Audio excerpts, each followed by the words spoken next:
गीता अध्याय 15 के श्लोक 16-17 में 3 प्रभु बताए हैं।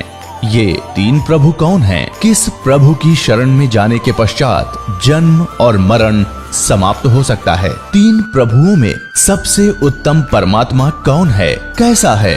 उसका क्या नाम है? इन सभी गूढ़ रहस्यों को जानने के लिए अवश्य सुनिए जगत गुरु तत्वदर्शी संत रामपाल जी महाराज के अमृत वचन। परमेश्वर ने कहा था कि आप वेदों को ऑथेंटिक मानते हो या पुराणों को। अब रामानंद जी और का ज्ञान तैसा ही था, बालकों जैसा। तो रामानंद जी कहने लगे स्वामी जी कि मैं दोनों को ही ऑथेंटिक मानता हूं, वेदों को भी ऑथेंटिक मानता हूं और पुराणों को भी ऑथेंटिक मानता हूं, क्योंकि इनका राइटर एक ही है। तब परमात्मा ने बताया कि राइटर इज राइटर। राइटर तो राइटर ही होता, लेखक था वो। अब जैसे कोई क्लर्क है और उसका बॉस कोई बोल रहा है, वो लिख रहा है, उसका राइटर, उस लिखने वाले का उसमें अपना कोई योगदान नहीं है। ठीक है, कोई अपने विचार थोड़े बहुत मिलाए हैं, वो अलग बात है। उस सेंटेंस को सुधारने के लिए कोई कोमा मात्रा ला दी, वो दूसरी बात है। तब परमात्मा ने कहा देखो, वेद जो है, वेद ये परम अक्षर ब्रह्म के द्वारा इस ब्रह्म के अंतःकरण, काल के अंतःकरण में फीड कर दिए गए थे, फैक्स कर दिए गए थे। वो क्या कह रहे, मीडिया प्लेयर से भेज दिए थे, फैक्स कर देते हैं एक मोबाइल से दूसरे मोबाइल में, पूरे की पूरे जो है ना चले जाते हैं, शब्द के शब्द। फिल्म की फिल्म दूसरे में फीड हो जाती है और उसमें भी रह जाती है। तो ऐसे परमात्मा ने इस ब्रह्म के अंतःकरण में ये वेद डाल दिए और समय आने पर वो अपने आप बाहर आने थे। तो उसके श्वासों द्वारा, ब्रह्म के इस ज्योति निरंजन के श्वासों द्वारा ये पांचों के पांचों वेद बाहर आ गए थे इसके शरीर तक। तो इसने इन पांचों को पढ़ा, तो 5वां जो सूक्ष्म वेद था उसमें पूर्ण परमात्मा की जानकारी थी, वो इस काल ने नष्ट कर दिया। ये 4 वेद दे दिए। इसमें ज्ञान तो पूर्ण परमात्मा का है, लेकिन वे ऑफ वर्शिप, पूजा का विधि मार्ग केवल ब्रह्म तक का है, ओम नाम का। तो इस जो वेदों में ज्ञान है वो पूर्ण परमात्मा की महिमा है कि वो ऐसा कर सकता है, वो ऐसा कर सकता है, वो परम अक्षर ब्रह्म है। और ब्रह्म की साधना, ब्रह्म की साधना बताई है कि ओम नाम है इसका, और उस परम अक्षर ब्रह्म का जो साधना है वो तत्वदर्शी संत बताओगे। अब उसमें परमात्मा ने कहा कि जो गीता जी का ज्ञान है ये वेदों वाला ज्ञान है, और वेदों का सारांश दिया है किसने? ब्रह्म ने, श्री कृष्ण जी में प्रवेश करके। तो वेद और गीता जी एक ही है। गीता जी में थोड़ा सा अंतर इसलिए है कि इस श्रीमद् भगवत गीता जी में गीता ज्ञानदाता ब्रह्म ने अपना मत कुछ प्रवेश कर दिया है, और वो मत यदि वेदों से मेल नहीं खाता है तो उसको हमने त्याग देना होगा। जहां तक बात रही पुराणों की, ये पुराण क्या है? ब्रह्मा जी द्वारा दिया गया अपना ज्ञान है, और ब्रह्मा जी से सुनकर फिर अन्य ऋषियों ने कुछ अपना विचार, अपना अनुभव, और साथ में ब्रह्मा जी के का रेफरेंस दे देकर ये इतने बड़े बड़े 18 पुराण बना दिए। अब जो पुराणों में लिखा है कि कर्म भोगने से ही समाप्त होंगे, प्रारब्ध में लिखे पाप का नाश नहीं हो सकता, और जब तक आपके प्रारब्ध में यानी कर्म में, किस्मत में लिखे हुए पाप का नाश नहीं हुआ तो आपको सुख नहीं हो सकता। और आपको भक्ति से सुख नहीं हुआ तो के चाटा इसी भक्ति ने फिर कौन करेगा? ये सारे नास्तिक हो गए। इसी कारण से पूरा रूस, पूरी चीन इन डुप्लीकेट ऋषि संतों के कारण भगवान वाला लाभ इनको मिला नहीं, तो ये नास्तिक हो गए। और यही स्थिति थी कुछ दिनों में इस भारतवर्ष में आ जानी थी, ये नकली टोल के टोल बना रखे करोड़ों की संख्या में से श्री राधा स्वामी धन धन सतगुरु जय गुरुदेव वाला ने। ये भोली आत्मा गई वहां पर भगवान पाने के लिए, वहां कख भी नहीं इनको। अंत में देख लेना ये बिल्कुल नास्तिक हो जाएंगे, भक्ति करेगा नहीं कोई, इन पर इतनी आपदाएं आएंगी, इतनी आपत्ति आ जाएंगी। अब परमात्मा कबीर जी ने कहा कि आप जी ने देवी पुराण में बृहस्पति जी के विचार सुनाए कि वो कह रहे हैं इंद्र को, 5वें स्कंद में वो इंद्र को कह रहे हैं कि कर्म तो भोगना ही पड़ता है और जो मस्तिष्क में लिखा वो भोगना ही पड़ेगा, इसमें कोई परिवर्तन नहीं हो सकता। उधर से शुक्राचार्य कह रहे हैं प्रहलाद को कि ऐसा ब्रह्मा जी से मैंने सुना है, ऐसा कोई व्यक्ति इस पृथ्वी पर नहीं है जो किसी के प्रारब्ध में परिवर्तन कर दे।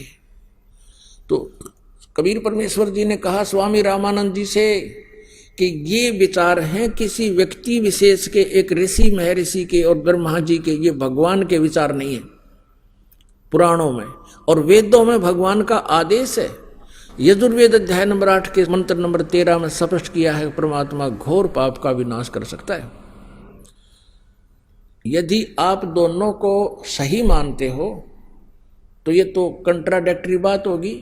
पुराण कहते हैं ऐसा नहीं हो सकता, वेद कहते हैं ऐसा हो सकता है।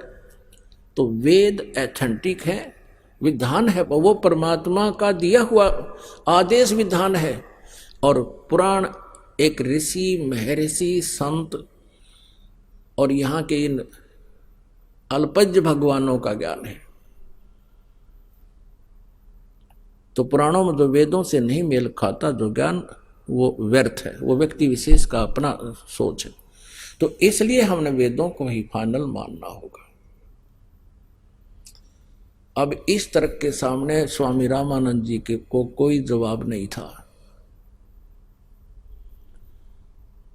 अपनात्मा जो व्यक्ति वहां रामानंद जी का शिष्य बना हुआ था वो ये दोनों की वार्ता सुनने लगा और कबीर परमेश्वर जी से पूछा आप कौन हो, आप कहाँ रहते हो। तो परमात्मा ने कहा भाई मैं दानक हूं, कबीर मेरा नाम है और दानकों की कॉलोनी में रहता हूं, दुल्हाओं की कॉलोनी। सारा नाम बता दिया, इसी काशी में रहता हूं। अब क्या हुआ कि हफ्ते 10 दिन के बाद वो दुखी व्यक्ति उस ब्राह्मण गुरु को छोड़कर, वो ब्राह्मण तो कबीर जी सत्संग कर रहे थे वहां, वो भी आ गया और उसने देखा ये तो वही महापुरुष है जो रामानंद जी के छक्के छुड़ा दिए थे ज्ञान में। क्योंकि परमेश्वर ने कहा था कि जब परमात्मा की भक्ति साधना से सुख नहीं हो सकता तो भक्ति की आवश्यकता क्या है। तो उसका वह बात खटक गई थी। सचमुच ये तो 2 अक्षर की बात है। तो फिर परमात्मा कबीर जी से उसने कहा भगवान मैं बहुत दुखी हूं। तो परमेश्वर ने कहा भाई मैं जुलाहा हूं, शूद्र और तू ब्राह्मण है, देख ले तेरा समाज फिर तने गड़ेगा। तो इन्हों बोला जी बाढ़ में जाओ समाज, मेरी तो ढूंढी डग्गी कती, मेरा तो भट्ठा बैठ रहा है, बालक मेरे बीमार, और उस ब्राह्मण तो मैंने 10 साल हो गए नाक रगड़ते थे, जो उसने साधना बताई स्वामी जी की मैंने सारी कर ली, कोई राहत नहीं। परमात्मा ने उसको मंत्र दिया कि ये जाप कर और फिर अपने बच्चों को भी नाम दिलाना है। वो तो आशीर्वाद था दाता का। कहते उसी समय उसको ऐसा एहसास हो गया शरीर के अंदर जैसे कोई आपत्ति बाहर फेंक दी काट का परमात्मा। उसकी 2 जवान लड़कियां थी, 2 पुत्र थे, वो भी आप माइंड से हो रहे थे, कुछ ऐसा संकट था उनका। उसकी पत्नी भी बहुत दुखी रहती थी। तो परमात्मा की कृपा से उसको राहत मिली, फिर बच्चों को नाम दिलाया, धीरे धीरे सब स्वस्थ हो गए। 2 या 3 वर्ष के अंदर उनका सब संकट दूर हो करके सब कर्ज मुक्त भी हो गए। अपनात्माओं अब वो प्राणी इतना सुखी हो गया, जगह जगह जावे, अपने रिश्तेदारों को बतावे जो दुखी थे उनसे कहे कि आ जाओ, नाम ले लो मेरे गुरुजी से, तुम भी सुखी हो जाओगे। देखो आज मैं कितना सुखी हो गया। अब जो थोड़ा बहुत कोई सुखी है वो परमात्मा को नहीं चाहता। और परमात्मा अपने विधान में बताते हैं कि सुख के माथे आग लगो, पत्थर पड़ो, जिस ते नाम हृदय ते जा, और बलिहारी उस दुख के जो पल पल नाम रटावे। अब जिस प्राणी को आज सुख है वो दुर्भाग्य है उसका। किसका? जो भक्ति नहीं कर रहा, और भक्ति कर रहा तो ये सत भक्ति नहीं कर रहा। और सौभाग्य उस व्यक्ति का जो महादुखी था और यहाँ आ गया रहते, उसको राहत मिलेगी, ये ज्ञान मिलेगा, भगवान मिलेगा। तो यहाँ परमात्मा कहते हैं इसे सुख का आग लगा, जिस तो भगवान तो दूर हो प्राणी, और बलिहारी उस दुख के जो पल पल नाम रटावे। हे परमात्मा ऐसा दुख भी राखियो ताकि आपकी याद बनी रहे। एक बार क्या हुआ कि एक सर्वानंद नाम का एक महर्षि था। श्रीमद् भगवत गीता अध्याय नंबर 7 के श्लोक नंबर 12 से लेकर 15 तक इन तीनों भगवानों की साधना, त्रिगुणमयी माया, रजगुण ब्रह्मा, सतगुण विष्णु, तमगुण शिव जी की साधना करने वाले को रिजेक्ट किया है। त्रिगुणमयी माया के द्वारा जिनका ज्ञान हरा जा चुका है, वो राक्षस स्वभाव को धारण किए हुए मनुष्यों में नीच दूषित कर्म करने वाले मूर्ख मुझे नहीं भजते। कौन कहता है? ब्रह्म, गीता ज्ञानदाता। अब कहता है कि मेरी भक्ति भी 4 जने करते हैं, 4 प्रकार के।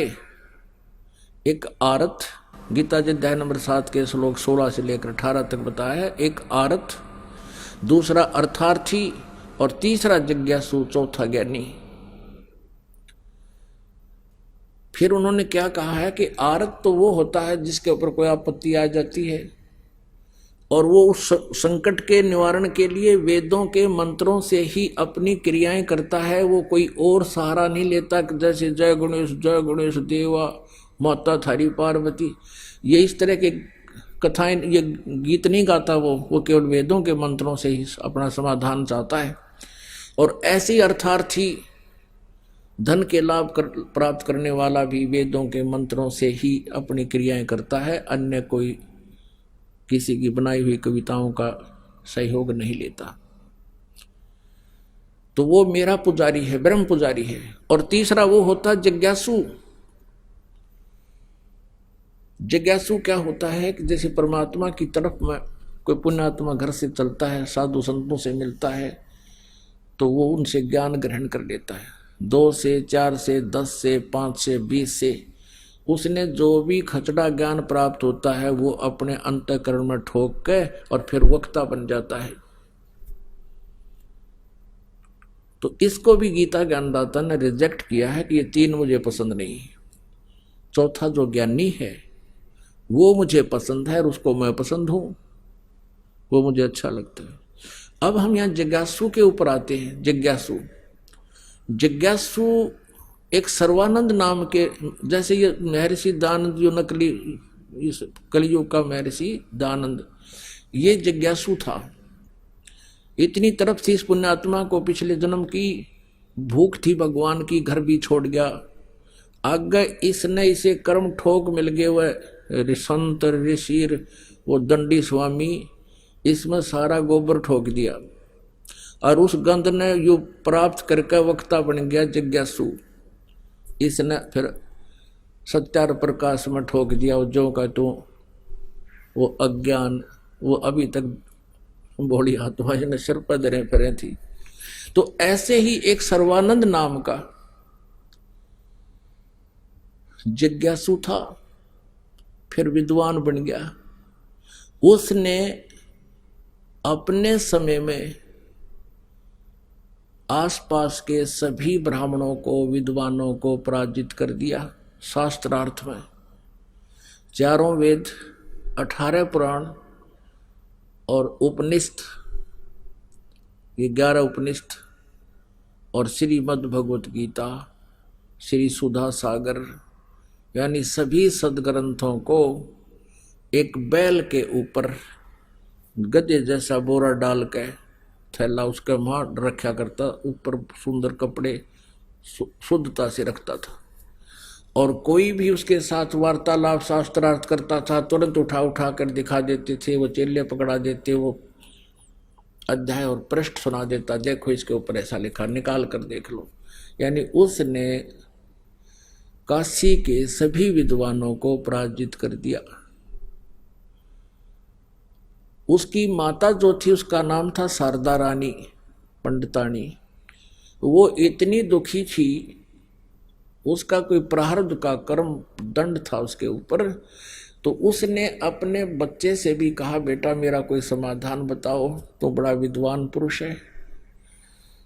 उसने भी जो जंतर मंत्र बताए, फिर नहीं उसको को आराम हुआ तो किसी पड़ोसन ने आके बता दिया, ऐसे वो महापुरुष वहाँ गुफा में है, जाते ही दर्शन होते ही ठीक हो जाता। वो वहाँ भी गई, उसके द्वारा बताई गई साधनाएं भी की। तो जिस भी ऋषि महर्षि जंतर मंत्र झाड़ा करने वाले को, जिसको भी जिसने बताया वहाँ पहुँच गई। सभी ने पहले तो अपनी क्रियाएं बताई, साधनाएं बताई, फिर लास्ट में उसको कह देते थे कि ये शारदा जी, ये तेरे प्रारब्ध का दंड है, कर्म दंड है, ये तो भोगना ही पड़ेगा, इसका कोई विकल्प नहीं। डॉक्टर वैद्यों से भी खूब इलाज करवाया, बहुत पीड़ा में रहती थी। अंतिम सांस गिरने लगी कि कहीं भी समाधान नहीं है, अब तो मृत्यु के साथ ही ये दुख जाएगा। एक दिन वही पंडित जो उनका रिश्तेदार था, जो पहुंच रहा था घर घर जाके बता दो रिश्तेदारों को, आ जाओ गुरुजी आ रहे हैं, भगवान उतर रहे हैं, आ जाओ भगवान आए हैं, तुम्हें सुख हो जाएगा। वो भी पहुंच गया वहां कुदरती शारदा जी के घर पे। शारदा जी से पूछा, हाँ उससे पहले शारदा जी के पास एक बहन गई, कबीर जी की शिष्या, परमेश्वर कबीर जी की शिष्या, और उसने कहा कि शारदा जी कुशल मंगल पूछा। तो उस शारदा जी ने कहा, सर्वानंद की माता जी ने कहा, बहन क्या बताऊं, मेरे जितना दुखी इस पृथ्वी प्राणी नहीं। मैंने सब जगह इलाज करवा लिया, सब जगह ट्रीटमेंट, सब जंतर मंत्र साधनाएं भक्ति सब कर ली, मुझे कोई राहत नहीं मिली। सभी ने ये कह दिया है कि तेरे मृत्यु के साथ ही तेरा कष्ट अंत होगा। उस बहन ने परमेश्वर कबीर जी की शिष्या ने कहा कि शारदा एक अर्ज मेरी मान ले, तू तो हमारे भगवान से गुरुदेव से उपदेश ले ले, परमात्मा आए हैं। शारदा ने कहा कि कौन है आपके गुरुजी? वैसे तो मेरा दिल टूट चुका है, पृथ्वी पर कोई समाधान करनिया नहीं है, फिर भी आप इतना दृढ़ता से कह रही हो, बताओ आपके गुरुजी कौन है, कहाँ है, ट्राई कर लेती हूँ। उस बहन ने कहा कि मेरे गुरुदेव कबीर जी हैं, परम पूज्य कबीर जी। उसने पूछा, शारदा ने पूछा वो कहाँ रहते हैं? परमात्मा की शिष्या ने बताया कि वो जुलाहों की कॉलोनी में रहते हैं। जुलाहों की कॉलोनी में क्या काम करते हैं? कि वो कपड़ा बुनते हैं, धानक है वो, कहा जुलाहा है, धानक है, और क्या जुलाहों की कॉलोनी में और पंडित जी क्यों करेंगे? ये तो अंडरस्टूड है। वो एकदम कहते पड़ी थी खाट पर बैठ की, ने बोली खबरदार जब मुझे ऐसा बोला है हमारी तो इज्जत का नाश हो जाएगा, हम दानक से नाम लेंगे, जुलाहे से, शूद्र से। तो उसने कहा भी ना ले तो मर, सड़क उठकाएगी। अब ऐसे ही परमात्मा कहते सोशल सीधर मैं करूं अपने धन के काज। ये हम सब उस परमात्मा कबीर जी के बच्चे हैं। इस काल ने अपने दूतों के द्वारा हमें ही, हमारे ही में से ही अपने दूत सेलेक्ट कर रखे हैं, जो मिसगाइड करते फिरते हैं और भगवान से दूर कर रखे हैं। लेकिन वो भगवान, वो परमात्मा हमारा पिता है, और पिता अपने बच्चों में भेदभाव नहीं करता। फिर उसको प्रेरणा हुई, जो रामानंद जी का शिष्य था, फिर कबीर जी के पास आकर सर्व सुख प्राप्त कर चुका था, वो कुदरती पहुंच गया उस अपनी रिश्तेदारी में। पुरानी सी रिश्तेदारी थी शारदा जी के साथ। वहां कुशल मंगल हुआ तो पता चला कि वो तो बहुत दीर्घ रोग से है, असाध्य रोग से पीड़ित है। शारदा जी ने सारी कथा सुना दी कि मैंने सब जगह देख लिया, कोई राहत नहीं। तो उस व्यक्ति ने कहा, जो वो ब्राह्मण था, उसने कहा, शारदा आप मेरी रिलेटिव भी हो, मुझ पर विश्वास करना, मैं कितना दुखी था, मेरे ऊपर कितनी आपदाएं थी, मेरी क्या स्थिति थी, आप खूब परिचित हो, खूब परिचित हो, और मैं सब स्वस्थ हो गया, मेरे बच्चे भी स्वस्थ हो गए, मेरे घर पर भी आज सुबह 2 समय की रोटी बहुत अच्छी मिल रही है, आपका कष्ट नहीं रहेगा, आप मेरे गुरु जी से उपदेश ले लो। तो उसने सोचा कि शारदा को एक आशा की किरण दिखाई दी कि ये तो ब्राह्मण है, इसने अवश्य कोई ब्राह्मण गुरु बनाया होगा। तो उसने पूछा, आपके गुरुजी कौन है, क्या नाम है, कहाँ रहते हैं? तो उस व्यक्ति ने बताया, मेरे गुरुजी परम पूज्य कबीर साहब जी हैं और यहाँ हरिजन कॉलोनी में रहते हैं, जुलाहों की कॉलोनी में। उसका फिर 3 टोड़ी पड़ी, कहती वो धानक, वो नीरू का पुत्र, कि उसने सारा वेरीफाई कर लिया था कि नहीं, मैं उससे उपदेश नहीं ले सकती, और तूने ब्राह्मण होकर इज्जत का नाश करवा दिया, तूने जुल्म कर दिया है, क्या कहेगा तुझे ब्राह्मण समाज? तब उसने सारी कहानी बताई कि पहले इस ब्राह्मण समाज ने मृत के दे दिया था, रिश्तेदारों के पास जाता था, 10 रुपये उधारे लेने मुंह फेर लिया करते थे, और मुझे देखते ही न सोचा करते ये आपत्ति आ गई, कुछ मांगण आया होगा, और आज मेरे पास वो सुख दे दिया इस परम पिता ने, और बाढ़ में जाओ तेरा समाज है। और यदि तूने अपनी जान बचानी है तो शारदा नाम ले ले, और आज तू ब्राह्मणी है, कल न मृत्यु होकर तू हरिजना का पैदा होगी तो फिर क्या कर लेगी? क्या तेरे हाथ में सब कुछ? तो वह काफी झंझोड़ दी उसने, और इस बात से वो परिचित थी कि इसका 10 बहुत दुरुक्ति हो रही थी। अब क्या होता है, परमात्मा भी कच्चे काम नहीं करता। ऐसे ही कोई भगत और पहुंच गया उसके पास, एक भगतनी, उसने भी शारदा को छेड़ दिया कि तू वहां से नाम ले ले, मैं भी नाम ले रही हूँ, देख मेरा सुख हो गया, मेरा ये तकलीफ थी, मेरा बेटे की ऐसी आनी थी। उसने वह विवश होगी इस बात को सोचने पर ये कहानी क्या है। फिर उसने मन में ठान ली कि यदि आसपास कहीं उनका सत्संग होगा कबीर भगवान का तो मैं परीक्षा लूंगी गुप्त रूप से, और यदि मुझे राहत मिली तो मैं तुरंत स्वीकार कर लूंगी, फिर ना मानू किससे की। अब कहते हैं परमात्मा, कहते हैं चिट्टी पायल बाजे पैर, साहिब सुनता है सब लहर। वो तो अंतर्यामी है और अपनी प्यारी आत्मा को लेकर छोड़ते हैं शरण में, जो किसी जन्म में कहीं मालिक के शरण में रहे हैं। कहते हैं जो जन मेरी शरण है ताका हूं मैं दास, गेल गेल लाग गया फिरूं जब लग धरती आकाश। आप आज के नहीं हो, 64 लाख शेष तो काशी में बने थे, उस टाइम भी आप थे परमात्मा के साथ, लेकिन आप भगवान को पहचान नहीं सके, अभी तक यही धक्के खा रहे हो, नहीं तो उसी समय हम चले जाते सतलोक में।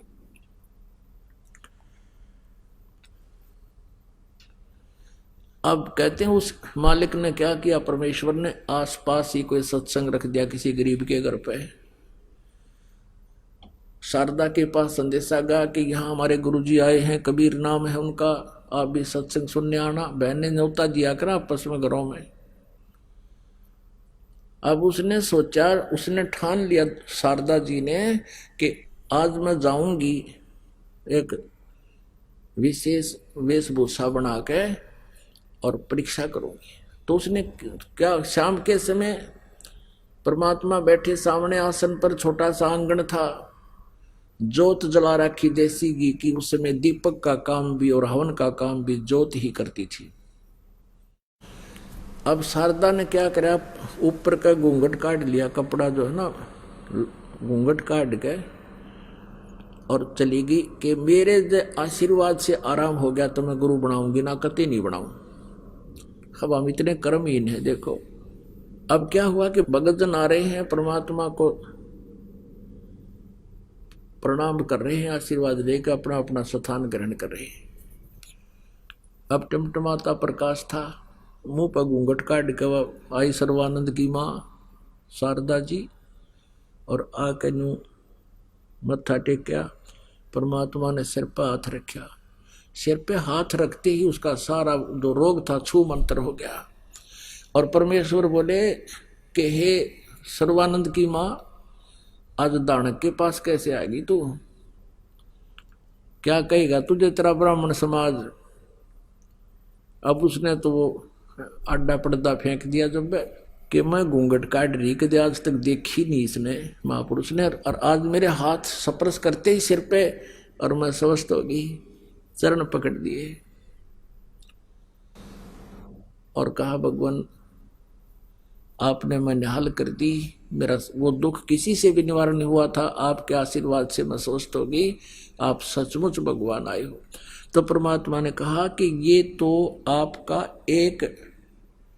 आपको एक सैंपल दिया है मैंने, लेकिन आने वाले समय में और भी बहुत कष्ट आप पर आ सकते हैं। आपका भविष्य का जीवन भी बहुत भयंकर होगा यदि आप दीक्षा नहीं लोगे थे। आप नाम लो, परमानेंट इलाज होगा, तब बात बनेगी। अब जैसे ना किसी का चोट लग गई, फ्रैक्चर, काफी चोट लग गई, मांस फाट गया, तो उसने उसके ऊपर एक मालिश करने की ट्यूब आती है वो लगा दी, दर्द तो पीड़ा तो बंद होगी, लेकिन अंदर जख्म तो न्यू का न्यू था। तो परमात्मा ने कहा कि ये जो राहत तुझे दी है, ये तो एक ट्यूब समझो मैंने रगड़ दी, और आपके जीवन में, आपके जो प्रारब्ध में पीछे और असंचित कर्मों में जो विघ्न आपने इकट्ठा कर रखा पाप, ये ट्रीटमेंट शुरू करो, इससे रोग कटेगा सही। फिर तो उसको गणित समझाने की जरूरत ना पड़ी, तुरंत समझ गई, नाम ले लिया, उपदेश ले लिया और खड़ी होकर कहने लगी कि मेरे साथ ये जुल्म हुआ था। सब बैठे थे उपस्थित श्रोताओं को, मैं इतनी दुखी थी, आज परमात्मा के आशीर्वाद से मैं स्वस्थ होगी। अब उस समय एक धानक जो है, यानी शूद्र से उपदेश लेना ब्राह्मणी का, वो ब्राह्मणी जिसका बेटा वेल नोन संत ब्राह्मण हो, तो पुण्यात्माओं इसको ब्राह्मण कहते हैं। ब्राह्मण सोए तो ब्रह्म पहचाने। उसके बाद वो इतनी दृढ़ होगी कि वो कुछ भी कहता रहा, अपना कवाड़ मूंज लेती, को पड़ोसन आकर बकवाद करती, ब्राह्मणी तने इज्जत का नाश कर दिया, तो के सोची नो है वह कवाड़ बंद कर लेती, भौंकण देने ये जब कित गई थी, जो मैं पड़ी कर रहा करती, ये ब्राह्मणी बनकाएगी, ये ठेकेदार नहीं होगी मेरी ये। तो कहने का भाव यह है, परमात्मा ने ऐसे ऐसे सुख दिए, और ऐसे ऐसे सुखों को देखकर आसपास के बहुत बुद्धिमान व्यक्ति परमात्मा के से सोने लगे।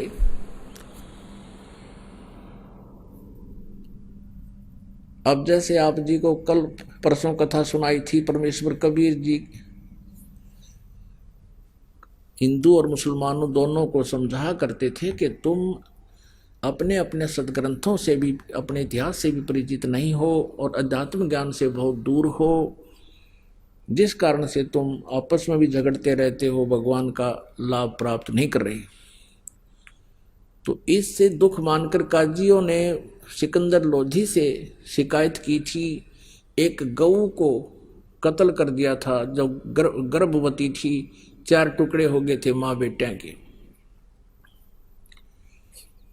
और कबीर परमेश्वर को शर्त रखी थी उनके सामने कि या तो तू इसको जीवित कर दे, नहीं तेरा सिर काट देंगे, यदि तू परमात्मा है तो ये गाय को जीवित कर, बच्चे को जीवित कर। तो कबीर परमेश्वर जी ने उन दोनों थपकी मारी थी, वो बच्चा भी और गाय भी दोनों जीवित हो गई थी, और बच्चा लगा के गाय के नीचे दूध की बाल्टी ठोक दी थी।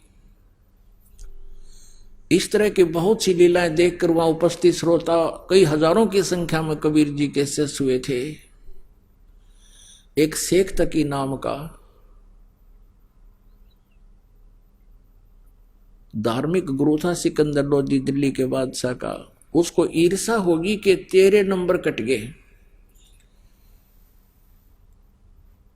और सिकंदर लोधी तो कबीर जी को ज्यादा चाहने लग गया। परमेश्वर कबीर जी को नीचा दिखाने के लिए उसने बहुत से प्रयत्न किए, उनमें से एक ये किया कि इसको सरसों के तेल का कढ़ाया भर के और उसको उबालेंगे, और कबीर जी को उसमें डालेंगे। यदि अल्लाह होगा तो बच जाएगा, और ना तो टंटा कट जाएगा। सिकंदर लोधी के सामने शर्त रखती कि तू इसको भगवान कहता है। हजारों की संख्या में मुसलमान और हिंदू इकट्ठे होकर आगे कि या तो ये परीक्षा हमें दे तो हम मानेंगे ये अल्लाह है। ऐसी परीक्षा ली गई। सरसों के तेल का कढ़ाया आधे से ऊपर करके और चूल्हा बनाकर ईंटों का, और नीचे मोटे मोटे लकड़ देकर नो भट्ट बाड़ दिया, और नो उबला तेल जैसे चाय उबला करे। वहां श्रोता कई हजारों की संख्या में श्रोता खड़े थे, वो दर्शक खड़े थे। परमात्मा कहने लगे उठा कर डालो कबीर जी को इस उबलते हुए तेल के कढ़ाई में। परमात्मा बोले ये भी कष्ट ना करो, मैं अपने आप बैठ जाता हूँ। परमात्मा चलकर आराम से उसके वहां बैठ के जाके, इतना शरीर अंदर है, बाकी शेष बाहर है। अब तेल उबल रहा है, परमात्मा बैठे हैं जिटीज। अब शेख तकी वहीं खड़ा था, उसने सोचा था ही वो जा काम इसका सारा। अब शेख तकी कहता है राजा को, सिकंदर लोधी वहीं खड़ा, कहने लगे इसने मंत्र मार दिया, तेल ठंडा कर दिया, ये उबलता उबलता दिखे, ठंडा है ठंडा है। सिकंदर लोधी ने सोचा लिया उंगली देकर चेक कर लूं, देख लेता हूं ठंडा है गर्म। कबीर साहब बोले राजा इसकी बात बताइए, इसके कोई फारेनहाइट का बेरा नहीं कितना गर्म है, और इसमें जब उंगली दे दी ना उंगली नहीं पाओगी तेरी। राजा की यह बात ना जच्ची, गुरुजी बैठे, तेरी उंगली का के बिजली पड़ेगी। नु करते करते नाटते नाटते उंगली दे दी, उंगली डाली, जितनी उंगली डाली थी उतनी कट गई, इतना तेज इतना गर्म था। और सिकंदर लोधी मूर्छित हो गया उस पीड़ा से। तो परमात्मा बाहर आए, उस राजा को मूर्छा से ठीक किया और उसकी उंगली पूरी कर दी। जब उसकी पीड़ा मिटी उंगली भी पूरी कर दी। अब वो जो दुष्ट टाइप के लोग थे ईर्षालु, वो तो मान्य नहीं, लेकिन वहां कई हजारों की संख्या में जो दर्शक थे, कई हजारों ने उपदेश दिया, परमात्मा के शेष हो गए। तो ऐसे बहुत से दुख निवारण किए परमात्मा ने, कबीर परमेश्वर जी ने। 64 लाख शिष्य सन 1398 से सन 1518 तक परमात्मा 5 वर्ष की आयु में उपदेश दीक्षा करने लगे थे, और रामानंद जी को अपना गुरु भी बना लिया था। रामानंद जी को अपना स्वरूप भी दिखा दिया था। रामानंद जी को एक केवल औपचारिक गुरु के रूप में रखा था ताकि आने वाले समय में मर्यादा बनी रहेगी। तो उस दौरान 64 लाख शेष हो गए थे परमात्मा के। पुणात्माओं, हम भगवान को पहचान नहीं सके। उसमें हम 64 लाख उनके अनुयायी तो बन गए थे, लेकिन अपने दुखों का निवारण होने के कारण हम उनके शरण में रहे। लेकिन परमात्मा ये चाहते हैं कि ये मुझे भगवान मान लें, तब ये पार हो सकेंगे। अब क्या बताते हैं कि जैसे आप जी इस ज्ञान से संपूर्ण रूप से परिचित हुए नहीं कि कबीर इज गॉड, तो आपको कोई भी भ्रमित कर देगा और आप परमात्मा से दूर हो जाओगे। तो क्या देखा, एक समय क्या हुआ कि एक गणिका, एक वैश्या थी प्रसिद्ध काशी की, उस बेटी ने एक दिन भगवान का सत्संग सुन लिया। अपने मकान में बैठी बैठी ने झांकी में बैठ गई, कहीं आसपास सत्संग हो रहा था।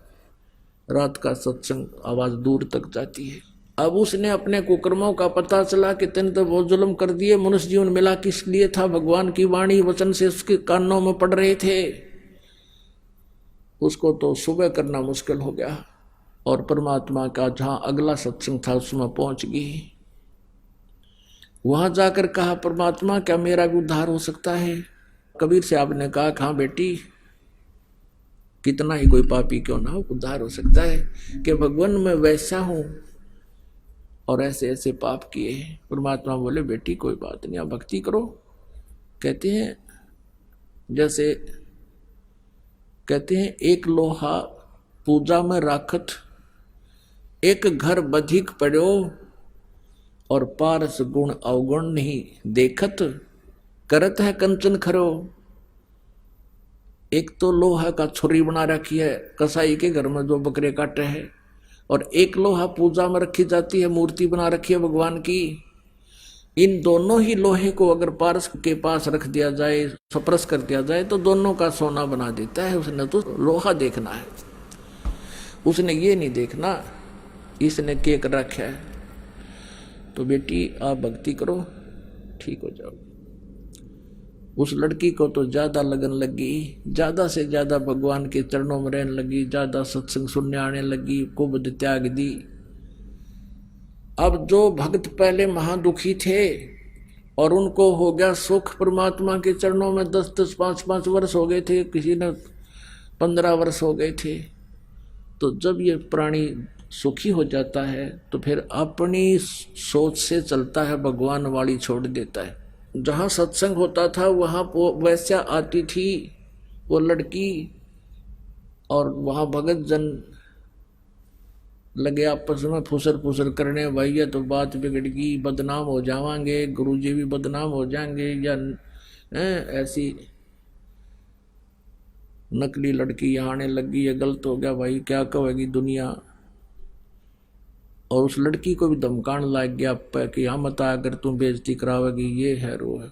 वो फिर कैसे हटा, उसको तो पता लग गया कि अब मेरा जीवन परमात्मा के चरणों के अतिरिक्त कहीं नहीं सुरक्षित, और मेरा तो कर्म बिगड़ गए। परमेश्वर कबीर जी से कहा, भगवान अब मैं कहाँ जाऊं, रोने लगी बुरी तरह। कहा, बेटी क्या बात है कि कुछ भक्त मुझे यहाँ आने से मना करते हैं,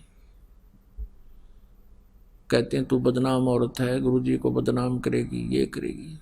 तो परमात्मा ने सत्संग के माध्यम से बहुत प्रकार से समझाने की चेष्टा की कि भाई कोष्टी होवे संत बंदगी कीजिए, हो वैसा के विश्वास चरण चित दीजिए।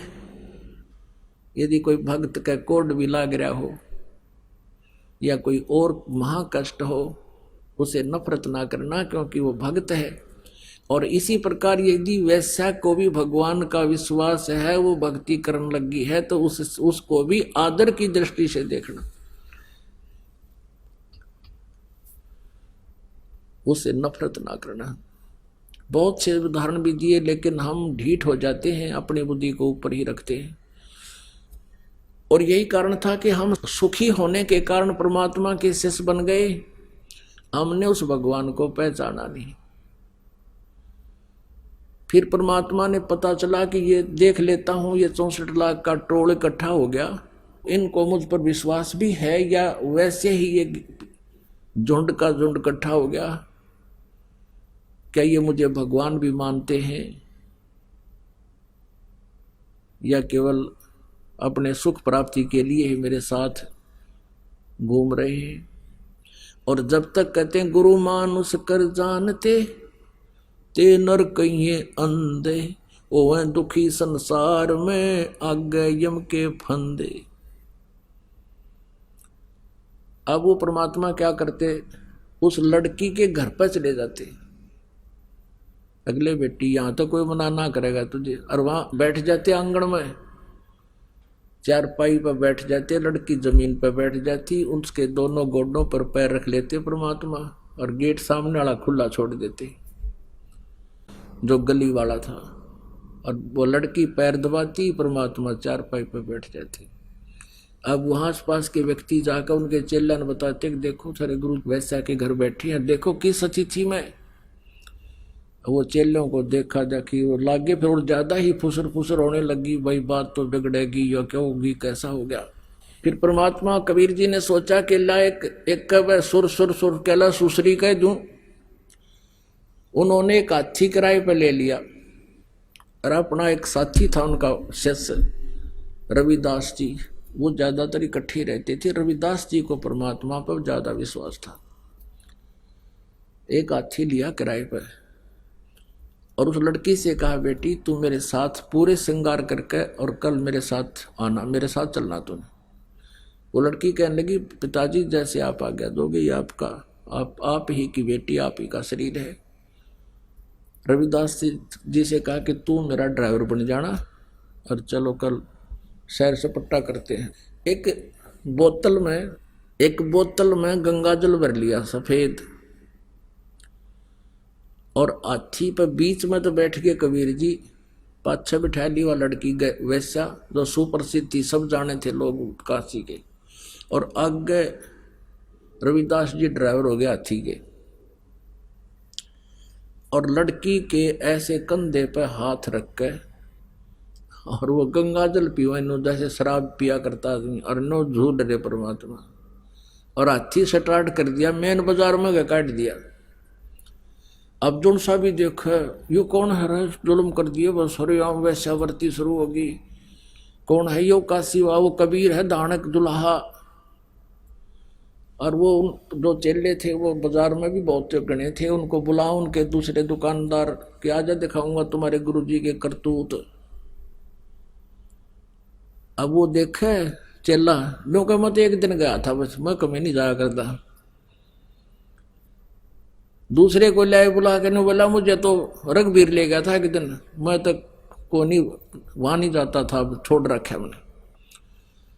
ऐसे कहते हैं वो 64 लाख के 64 लाख परमात्मा से दूर हो गए। अब क्या बताते हैं, बड़ुआ बड़ुआ सब कहें और कोई न जाने खोजे, दास गरीब कबीर करम ये बांटे सिर का बोझे। अब सब नौके तो भड़ुआ है, नीच है, ऐसा है, गंदे कर्म करता है, देखो शराब पी रहा सरेआम, इसको पता भी नहीं तू कहाँ घूम रहा है।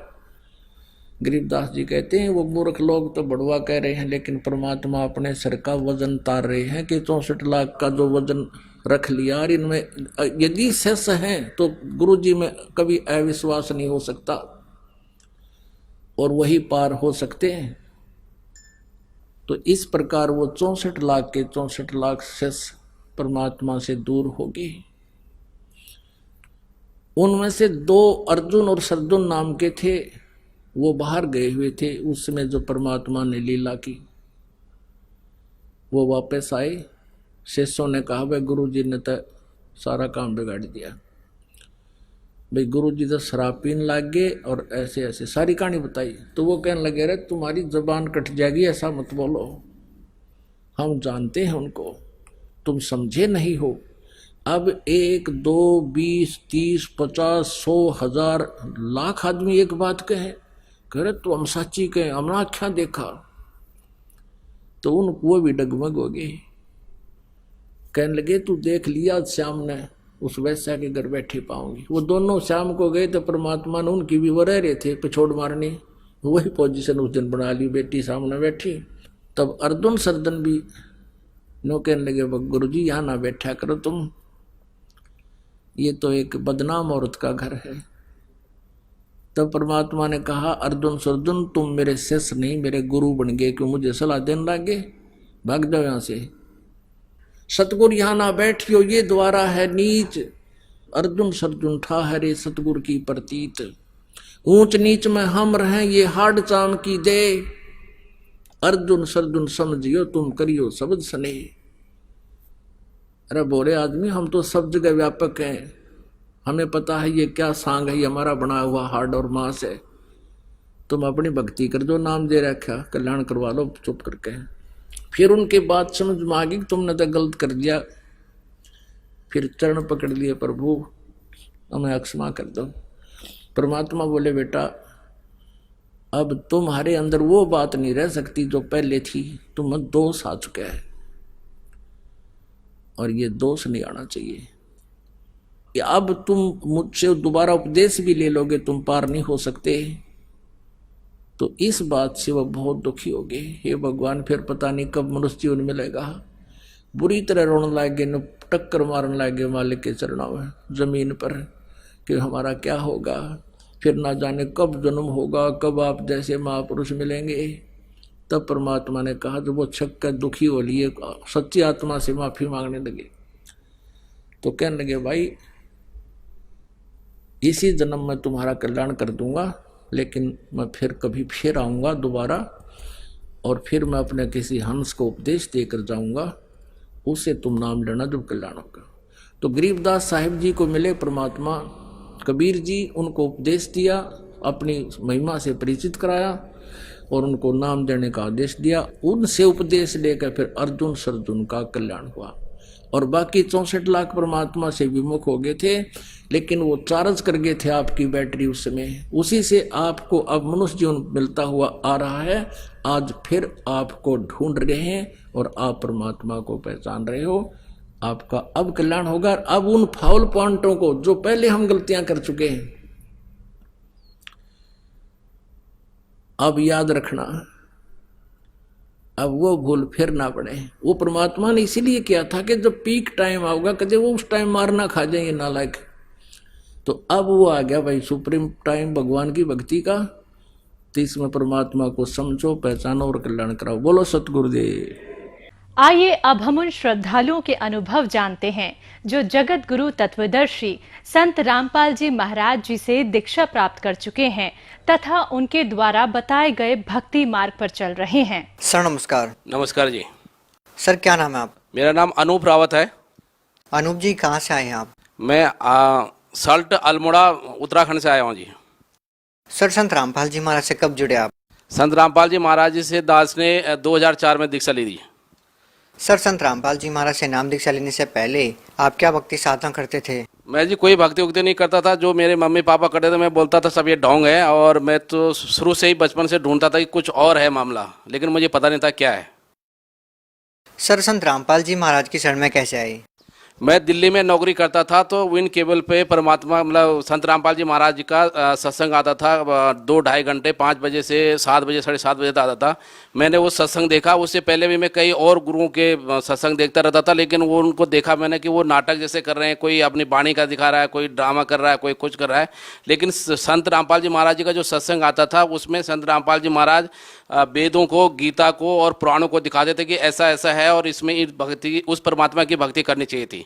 तो उसके बाद मैंने वो देखा। 2 साल तक लगातार 2002 से 2004 तक मैंने वो सत्संग देखा। पूरा मैंने एनालिसिस करा और एनालिसिस करने के बाद वेदों में, गीता में, सभी शास्त्रों में प्रमाणित, इवन और भी जो उन्हें दिखाए, बाइबल दिखाया, उसके बाद गुरु ग्रंथ साहिब दिखाया, उनमें भी प्रमाण आया कि परमात्मा एक ही है और वो कबीर है।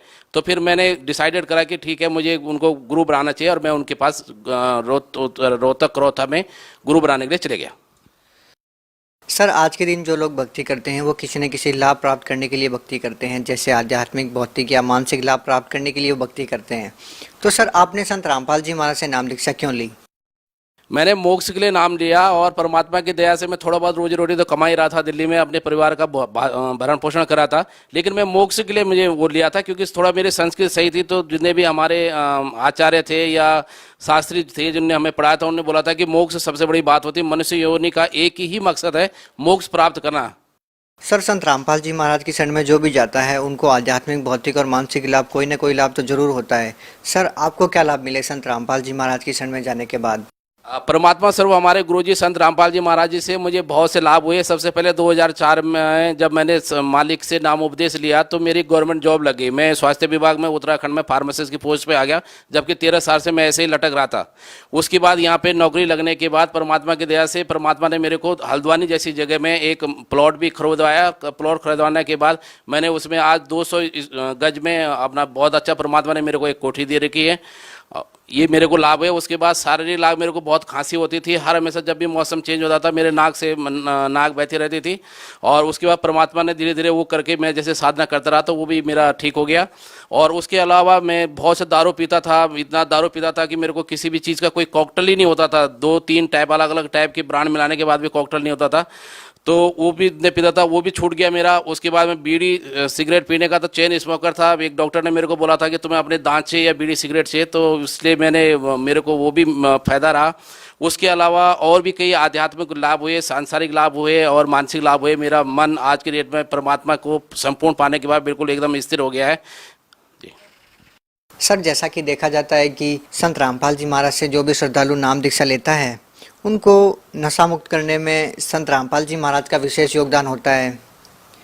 सर जैसा कि आज के दिन सरकारें बड़ी बड़ी योजनाएं लागू करती है नशा मुक्त भारत बनाने के लिए, सर संत रामपाल जी महाराज ऐसी क्या दवाई देते हैं कि जो भी श्रद्धालु उनसे नाम दीक्षित होता है वो नशा छोड़ देता है? संत रामपाल जी महाराज जी हमें जो शास्त्र अनुकूल साधना बताते हैं, वो शास्त्र अनुकूल साधना से फायदा होता है। गीता में लिखा हुआ है कि भगवान बोलते हैं अर्जुन को, ये अर्जुन तो यदि शास्त्र विधि पूजा करेगा तो तेरे को सब लाभ होगा, और जो व्यक्ति शास्त्र अनुकूल साधना नहीं करता है उसको कोई लाभ नहीं होता। तो परमात्मा हमको शास्त्र अनुकूल साधना बताते हैं, और उस शास्त्र अनुकूल साधना से जो लाभ इंसान चाहता है, हर आदमी बीड़ी खूब पीता है लेकिन बोलता है मैं छोड़ना चाहता हूँ, दारू खूब पीता है कहता है यार मैं छोड़ना चाहता हूँ, तो परमात्मा वो इच्छा उसकी उस शास्त्र अनुकूल साधना से, उन मंत्रों के सिमरन से वो पूरी हो जाती है। परमात्मा ऐसा कोई जादू टोना कुछ नहीं करते, कोई झाड़ फूक नहीं लगाते। परमात्मा एक्चुअल भक्ति बताते हैं जो वेदों में, गीता में और पुराणों में लिखी हुई है। सर, आपने अभी मंत्र सिमरन की बात कही। यदि आज के दिन देखा जाए तो हिंदुस्तान के लोगों की सोच ये हो गई है कि मंत्रों के जाप करने से किसी भी व्यक्ति का कैंसर जैसी बीमारी कैसे ठीक हो सकती है, एड्स जैसी बीमारी कैसे ठीक हो सकती है। तो ये क्या कारण है कि आज के दिन लोगों का भक्ति से विश्वास उठ गया है, लोगों का विश्वास साइंस की तरफ ज़्यादा हो गया है? परमात्मा बोलते हैं कि जैसे कबीरदास जी के लिए उसमें लिखा हुआ है, वेदों में लिखा हुआ है कि कबीर अंगारी ऐसी बम्बारी ऐसी रितधामा स्वरज्योति ऐसी, कि वो जो कबीर जो है वो अंगारी ऐसी माने पाप के पाप को भी काटने वाला है, बम्बारी ऐसी माने बंधनों के बंधन को भी छुड़ाने वाला है, और रितधाम वो रितधाम में रहता है। लेकिन मोस्टली जितने भी भक्ति करते हैं या समझते हैं वो सोचते हैं कि परमात्मा निराकार है और उससे उनको लाभ नहीं हो पा रहा। लेकिन यदि वो शास्त्र अनुकूल साधना करेंगे और एक्चुअल मार्ग पे चलेंगे, क्योंकि वो सही रास्ते पे है ही नहीं। यदि कोई बच्चा स्कूल न जाके कहीं दूसरी जगह जाएगा तो उसका रिजल्ट खराब ही होगा। तो इसलिए जो सही भक्ति करेगा और अपनी उन साधनाओं का, मंत्रों का जो सिमरन लिखा हुआ है वेद और गीता उनमें शास्त्रों में, तो तभी उसको फायदा होगा। अदरवाइज उसके अलावा फायदा नहीं होना है, क्योंकि साफ लिखा हुआ गीता में कि शास्त्र अनुकूल जो भक्ति नहीं करता उसको कोई लाभ नहीं होता, उसकी कोई मुक्ति नहीं है और उसको कोई फायदा होना नहीं। सर, एक बात ये भी जहन में आती है कि आज तक किसी भी संत ने शास्त्रों के अनुसार भक्ति बताई ही नहीं या लोगों को समझ में नहीं आई। ऐसा क्या है कि संत रामपाल जी महाराज ही केवल शास्त्रों के अनुसार भक्ति बताते हैं? इतने सारे धर्मगुरु हैं, लाखों की तादाद में उनके समर्थक भी हैं, वो क्यों नहीं शास्त्रों के अनुसार भक्ति बताते? जो और धर्मगुरु हैं इनको कुछ पता ही नहीं था। इनका जो भी पुराना लगा हुआ था, जैसे कि हम गांव में कोई भक्ति करते हैं जी, ठीक है मेरे दादा ने ऐसे बताया था, मेरे उनने ऐसा बताया था, हम तो इतने टाइम से कर रहे हैं, क्योंकि उनको खुद पता नहीं था तो वो अपने अनुयायी को क्या बताते हैं। वो तो महिमा के भूखे होने के कारण आज भी अपने अनुयायी को बरगला रहे हैं कि तुम किसी और गुरु के शरण में मत जाना, दूसरा गुरु नहीं बदलना चाहिए। जबकि परमात्मा की साफ सी वाणी है कि जब तक आपको सच्चा गुरु नहीं मिलता तब तक 10-5 गुरु करो आप। और जो व्यक्ति साधन, जैसे हम हिंदू धर्म में हैं तो जो गीता और 4 वेद और पुराण हमारे कहते हैं उसके अनुसार हमको भक्ति करनी चाहिए, क्योंकि आध्यात्म में हमारे लिए वो ही संविधान है। जैसे हिंदुस्तान में रहने के लिए हमारे लिए संविधान है, वैसे ही हमारे आध्यात्म में संविधान गीता और 4 वेद पुराण हैं। इसी तरह जो मुसलमान भाई है उनके लिए कुरान शरीफ, वो एक्चुअल में देखें कि कुरान शरीफ में किस चीज की साधना करनी है और वो भगवान कौन है। इसी तरह से बाइबल में साफ लिखा हुआ है कि परमात्मा सशरीर है और उसने 6 दिन में सृष्टि रची है और 7 दिन में तख्त पर जा बैठा। लेकिन उनको नहीं पता एक्चुअल में जो हमारे वेद हैं या जो गीता है, जो पुराण है, जो बाइबल है, पवित्र बाइबल है, पवित्र गुरु ग्रंथ साहिब है और पवित्र कुरान शरीफ है, उसमें जो गूढ़ रहस्य हैं उनको, जो ये धर्म के वो व्यक्ति हैं या जो धर्म के साधक हैं उनको पता नहीं है कि इसके अंदर एक्चुअल गूढ़ रहस्य कौन है और किस भगवान की पूजा का उसमें संकेत दिया गया है। सर, क्या इस प्रकार का भी आपके जो सत्संग समागम है, इस प्रकार की कोई व्यवस्था है कि कितने दिन में श्रद्धालु नाम दीक्षा लेने के बाद लाभ मिलना शुरू हो जाता है? जैसे कि कैंसर जैसी भयानक बीमारी कितने दिन में ठीक हो जाएगी, या फिर और भी जो बीमारी है वो कितने दिन में ठीक हो जाएगी? क्या इसकी कोई समय सीमा है? इसकी समय सीमा कुछ नहीं है। जैसे उसने नाम ले लिया परमात्मा से तो उसी टाइम से उसका स्टार्ट हो जाता है, लेकिन उसके अंदर दृढ़ विश्वास होना चाहिए। दृढ़ विश्वास को तब होगा कि जबकि परमात्मा, हमारी ज्ञान गंगा किताब है, साधना चैनल पर परमात्मा का सत्संग आता है, वो अपना देखे और देखने के बाद पूरी वो करे, छानबीन करे। अभी 84 लाख योनि का सौदा है, ये कोई लाख 2 लाख या 10 लाख 15 करोड़ का सौदा नहीं है।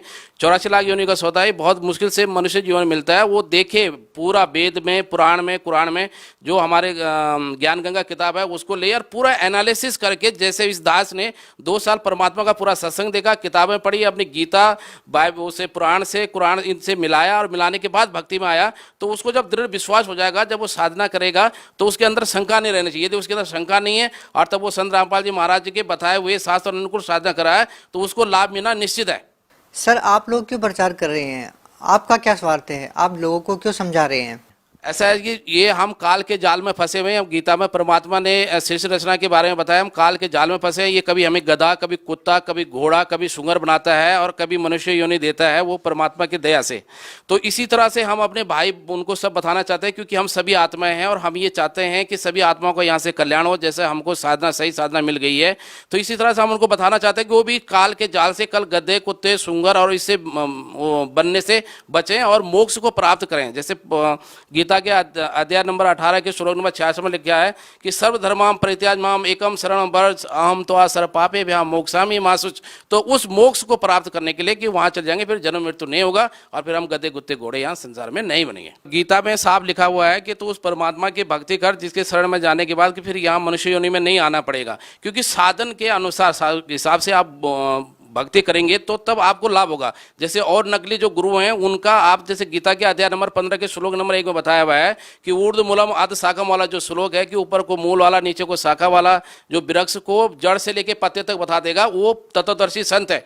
सिर्फ उसी तत्वदर्शी संत की शरण में जाने से बोलते हैं कि तेरा ये मोक्ष कट सकता है, मोक्ष हो सकता है और रोग कट सकते हैं। सर, ये लोग कैसे डिसाइड करें कि कौन शास्त्र के अनुसार भक्ति बता रहा है और कौन शास्त्र के अनुसार भक्ति नहीं बता रहा?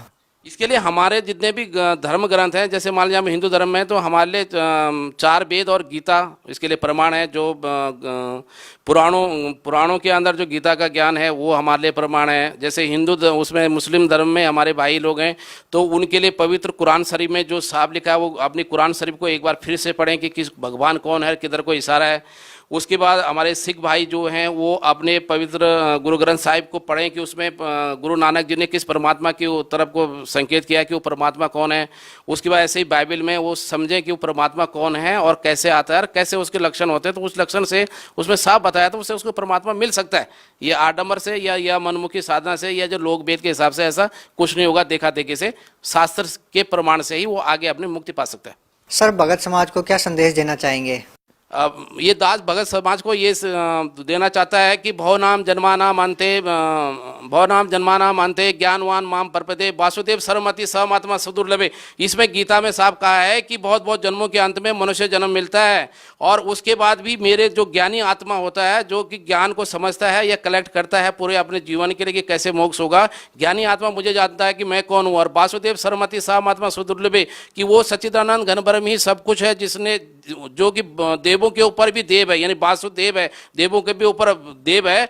उसको पहचानने वाला संत बहुत दुर्लभ होता है। सोचिए, पहले मनुष्य जीवन ही बहुत दुर्लभ है और उसके बाद उस संत का मिलना बहुत दुर्लभ है। तो इसलिए आपके लिए सबसे बड़ा सुनहरा परमात्मा की दया से, संत रामपाल जी महाराज की दया से बहुत अच्छा अवसर है कि आपको वो संत आया हुआ है जो कि उस परमात्मा को बता रहा है कि वो कबीर है और उसकी पूजा करने से, उसकी शास्त्र अनुसार साधना करने से आप मोक्ष प्राप्त कर सकते हो। ये मेरा आपके लिए संदेश है। सर, संत रामपाल जी महाराज के आदेश अनुसार हिंदुस्तान में जगह जगह नामदान सेंटर खोले गए हैं, जहाँ पे लाखों की संख्या में श्रद्धालु संत रामपाल जी महाराज से जुड़ रहे हैं। यदि बात करें उत्तराखंड की, तो उत्तराखंड में संत रामपाल जी महाराज से जुड़ने के लिए कौन कौन से स्थान है जहाँ पर जाकर के श्रद्धालु संत रामपाल जी महाराज से नाम दीक्षा प्राप्त कर सकते हैं? परमात्मा स्वरूप हमारे सदगुरु रामपाल जी महाराज जी की दया से हमारे पास रुड़की में एक नामदान केंद्र है, देहरादून में नामदान केंद्र है, श्रीनगर गढ़वाल में हमारे पास नामदान केंद्र है और बागेश्वर भेटा में हमारे पास एक नामदान केंद्र है। उसके बाद हल्द्वानी में एक नामदान केंद्र है और काशीपुर में एक नामदान केंद्र है। इसके अलावा भी जो भक्त कहीं और बाहर के हैं, जैसे टीवी पे हमारा सत्संग, परमात्मा का सत्संग चलता है संत रामपाल जी महाराज जी का, उसके नीचे एक पीली पट्टी आती है, उसके अंदर जो भी नंबर ले होते हैं उन नंबर पर आप फोन करके अपनी जगह का नामदान केंद्र और दीक्षा केंद्र आप जान सकते हैं, उससे आप जानकारी प्राप्त कर सकते हैं। और साथ में मुफ्त में यदि आपको ज्ञान गंगा चाहिए, आपके पास अभी तक ज्ञान गंगा नहीं पहुंची है, तो वो आप ले सकते हैं। जी, बहुत बहुत धन्यवाद सर साहब जी।